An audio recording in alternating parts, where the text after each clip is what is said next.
Hey, before you watch this thing, hit subscribe, would you? When I released this book, my close friend, like one of my closest friends was like, I never knew this. June, my wife, read the book and was like, I didn't know this and this. We just never talked about it. We just never brought it up. And June knew the grander, like the big picture. When did you start telling her about it? How deep into the relationship? Do you know what I mean? Because we have like our like third date anecdotes. Yeah, I think for me it was like it kind of crisscrossed with two different things. I'll go backwards to go forward and tell you this because I think what I didn't realize is not talking about this for such a long time, keeping it closed off. I was like not dealing with stuff, and it was fucking up my relationships, my romantic relationships, my personal relationships. It was my anger was like I decided, well, I can't be angry anymore because that's bad. So I'll just be always agreeable, and I'll turn my anger down to zero. And then that wasn't good, right? And I wasn't finding any balance in life. I wasn't trusting anything. Like, I even talked about this thing, like the way my parents got divorced is really interesting because when I was 3 years old, my parents got divorced, but they decided to, they faked living together until I was 5.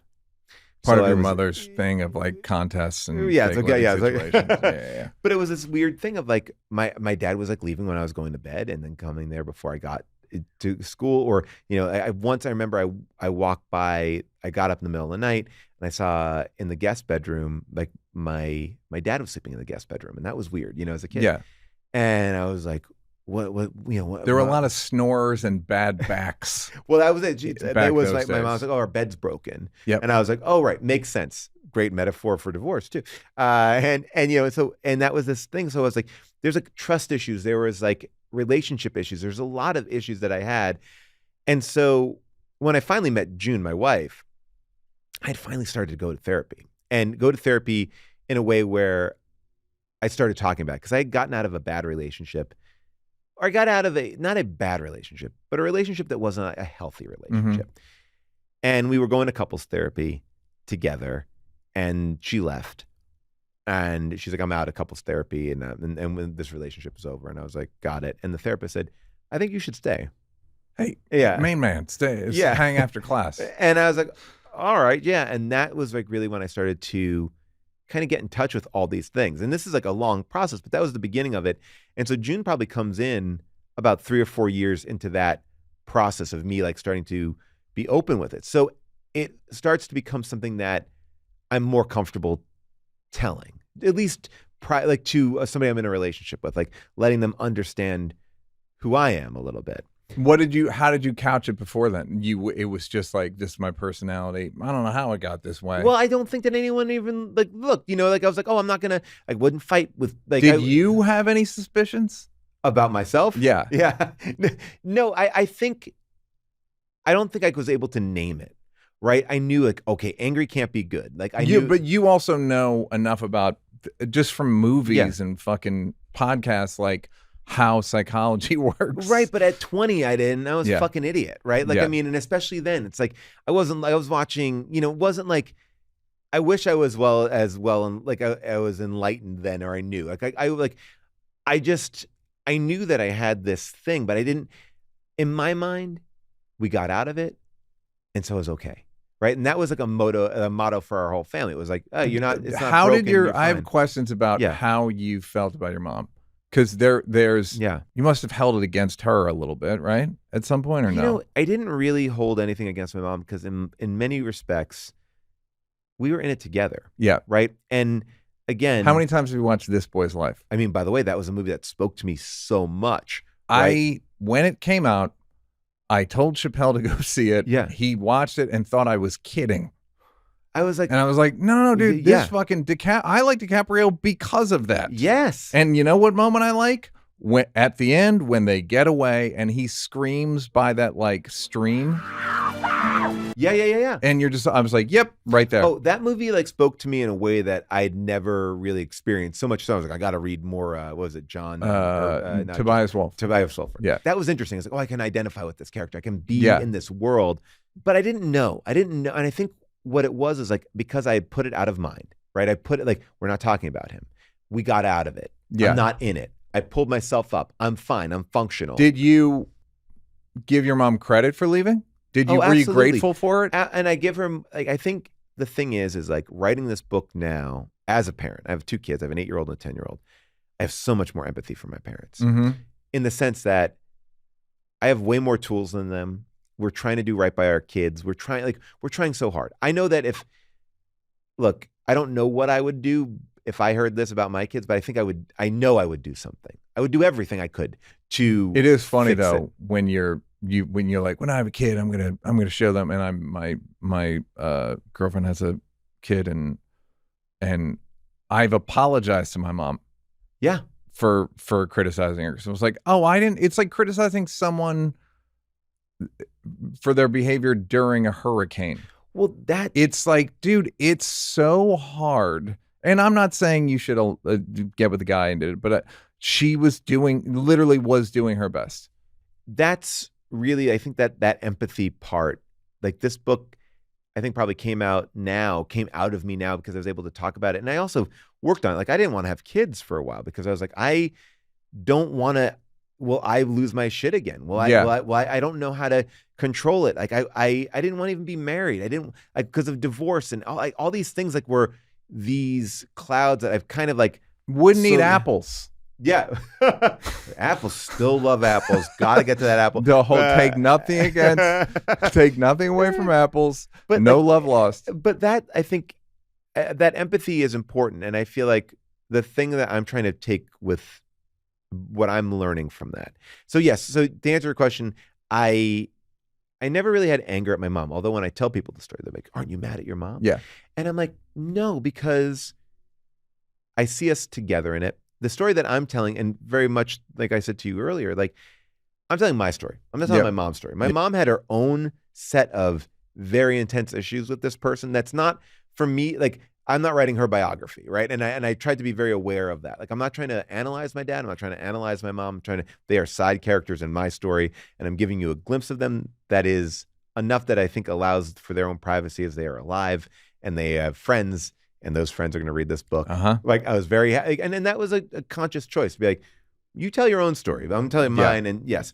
And I think that with my mom, I found her to be an ally. We got out. We did this thing together. Could there have been things better? Sure, absolutely. But I think the biggest difference that I realized between the way they raised me and I raised my kids, and I think it's probably more generational. It's like our parents and their parents probably raised kids about the same, roughly the same. But I would still argue our parents were better than their parents. Yes. And I think we're light years ahead of where they are just because we have access to so much more, right? And even just, when there's an issue, I could look at worst case scenario, I can look at a TikTok that can give me some sort of some sort of advice in that world, whether or not it's good, who knows? But I think the thing that I've really taken is like, I just want to make sure I listen to my kids, because in my experience, it was like, if you're alive, it's you're fine. Like you didn't get hurt. You didn't get, it's like, and that I think it's like, well, yeah, but I'm still dealing with stuff. Like, just because I'm physically fine, right? This guy, that's my stepfather, Hunter, he never like broke a bone in my body. That doesn't mean but you wished he did. Oh man, then we could have gone to the hospital. It could have been different things. Yeah. And it's interesting. It's just different times. And again, like, so when people say you're mad at your mom, you're mad at your dad, I always kind of bring them to the CPS and the therapist. These are the two most equipped people to deal with this, who have no vested interest but just the child's welfare, and they couldn't do the right thing. So how the fuck am I going to say to my parents? Yeah, and your dad fought him. That's pretty heroic, right? And I think everyone's doing their best to get out of it. Now, I will say, with all of that, I look fondly back on my childhood, because that is like a color of the rainbow of my childhood. Mm-hmm. Yes, like that was going on, and this was going on, and then this was, so it wasn't all one thing. And I feel like that's I think that's an important part to remember too. It wasn't like, because you can get caught up. I'm definitely guilty of getting caught up in the like negative shade. And it's like, dude, I had so much positive. It's crazy. Well, I never doubted my parents loved me. I never had a need for like food or clothes. You know, it's like there are certain. Well, that one time you were outside. Yeah, well, that was, but I had clothes inside. They were just inside. they were within reach. You needed access. Right? To Yeah. But you know what I'm saying? It's like there, and so I think that there was a mentality like, hey, you go to school, you have food, you have clothes, like it's okay. Like, you know, like there is, you know, and it's. I remember like my grandma's big statement was, if this keeps on happening, because she saw it, I'm going to take myself out. You won't get to see me. Which was like a crazy thing to say. Like my grandma basically saying to her daughter and her daughter's husband, like, guess what? You don't get I'm this. out. And it's like, well, as a person who doesn't like her anyway, like my stepfather is like, great. That means like the obstacle is gone. Like you're It's funny. right. And it's like I'll abandon you. And then you'll realize that like it's such a selfish, weird thing. But in her mind, she's like, I'm offering up. Well, it's also like conflict resolution. Right. She's even worse than protective services, and like she has no training. Right. And that's her generation going like, you know what you do. Well, and I think that like in talking to everybody after this, the book has been out and they've read it, and people didn't know, people suspected things. And I also think I was a kid who I grew up to be this, right? I grew up to be an actor and do comedy, and I talked a lot, and you know, it's like, oh well, he's probably exaggerating. Oh, it's probably pushing it, right? It's this, and I think comedians are healthier than right, yeah. But it's like I think that was like part of it too. It's like, oh, is it really that bad? Yeah. Is it really that bad? Yeah. Oh, I don't think so. He's exaggerating when he's saying that this happened. But you know, it's these moments that I think what the book became in a way was wrestling with this like period of my life that I thought like, I'm over it. I'm good. Like when I went to therapy for that first time, I was like, oh no, but I'm fine. Like I actually am adjusted. I'll go to therapy, but I mean, it was really my girlfriend. This was her issue. And I'm fine. And it was allowing myself to like grieve, mourn, and even like look at that period. And that had been like, honestly, like a 20-year process. Like from 20 to 40, I'm like dealing with it in different ways, like because different things are activating it. Yeah. And so I think the book is really like, that's what the book is. It's a reflection of not my life, not memoir. But it is the trajectory of, you know, starting off as a 3-year-old whose parents are like living this like Truman Show life, going through this abusive part of my life and then escaping that. And then the ripple effects of all of that. Don't you want me to feel good? Subscribe.